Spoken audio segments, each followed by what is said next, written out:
Hey Panthers, welcome back to another episode of PTV. I'm Allie Molnitsky. And I'm Jaden Benson. Let's get into this week's news.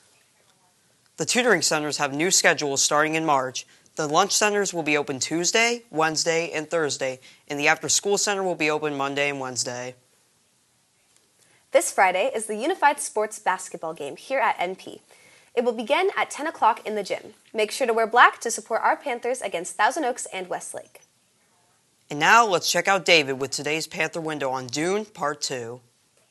Ladies and gentlemen, the Messiah has arrived. The highly anticipated Dune Part 2 is finally coming out this Friday, March 1st, after a 3-year-long wait, and it does not disappoint. For those of you who didn't watch Dune Part 1, that's probably why you're so miserable. But for those who did, this is the perfect sequel that fans of the books and movies could have asked for. The master of sci-fi films, director Denis Villeneuve, delivers on the establishment from his Part 1 by bringing grander action, gripping character arcs, and heart-pounding awesomeness from the opening title. Audiences follow the journey of Paul Atreides as he learns the ways of the desert and prepares himself for a battle to take back his throne. Led by an all-star cast, the standout performances have to go to newcomer Austin Butler as a terrifying foil to the noble Paul Atreides, Timothée Chalamet's character, who easily steals every scene he's in with his impeccable transformation from naive boy to legendary savior. Each actor brings their A-game to the movie, helping it earn its legendary status. But not only are the performances good, nearly everything about the movie is good. Its adaptation is near flawless, and Greg Fraser's cinematography is perfectly fitting for the harsh deserts. And the sound design mixed with Hans Zimmer's musical score is superb enough to sweep you out of your seat. For those of you who have been waiting like me, prepare to be blown away, and for those of you who aren't, I couldn't recommend this film enough.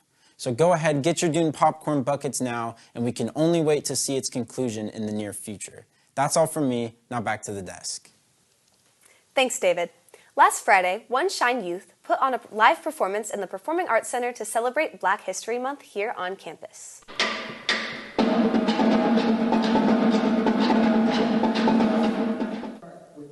Their divas and drummers put on a fantastic show full of dancing, singing, and wonderful smiles. Through their lessons in leadership through the arts, One Shine Youth touched the hearts of the audience and left a lasting impression to all those in attendance. For anyone interested in checking out one of their shows, check out their website, www.oneshineyouth.com. Now let's check out an IB class known as TOK, or Theory of Knowledge, here on campus. You know, I like to ask myself a lot of questions, like, why am I sitting so close to the TV? Or how come I decided that this right here is the perfect viewing spot? But unfortunately, I kind of just don't know.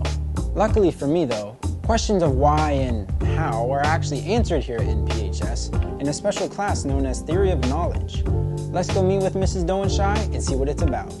So Theory of Knowledge is a lot of fun to teach and be a part of because it's central to the whole diploma program. And so the idea is that we're not just looking at one kind of knowledge. Even though I'm a science teacher, I get to branch out and look at the nature of knowledge across all different areas, including history, the arts, the human sciences, mathematics, and the natural sciences. So it is a highly collaborative class. It's very discussion-based, but it's not just a what's your opinion based off of nothing. So we're looking at, how do we learn from things we see in the real world? We discuss on the first day, like we start with what are 5 things that you know? And if you came up with the first 5 things that you know and you're certain of, you probably list things that you're so sure of because you can see them. The sky is blue. Okay, how do you know that? And we think, because we see it, we know it's true. Okay, but how is our brain processing what we see? What does that information really mean? If somebody's going to make an assertion, then I'm going to ask them to back it up with an example. TOK is a special class in that it is only available to full IB students. Knowing this, I went ahead and asked Mrs. Dowenshire what a normal morning class day is like. So a typical day might be starting with some kind of stimulus, like something that we read or watch, and then reflect on, discuss in small groups, discuss in a larger group. So it helps us appreciate knowledge and understand its limitations, and at the same time, constantly forcing ourselves to look at things from different perspectives. Reporting for PTV, I'm David Valance. And finally, for those of you who can't seem to get enough PTV in your lives, this announcement is just for you. Tonight at 6 p.m., PTV will be presenting our first full-length live news show.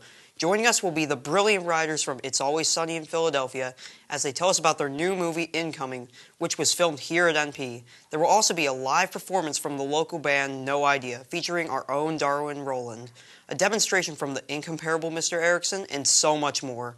A link will be sent to your Learn accounts, or you could search at NPHS Panther TV on YouTube.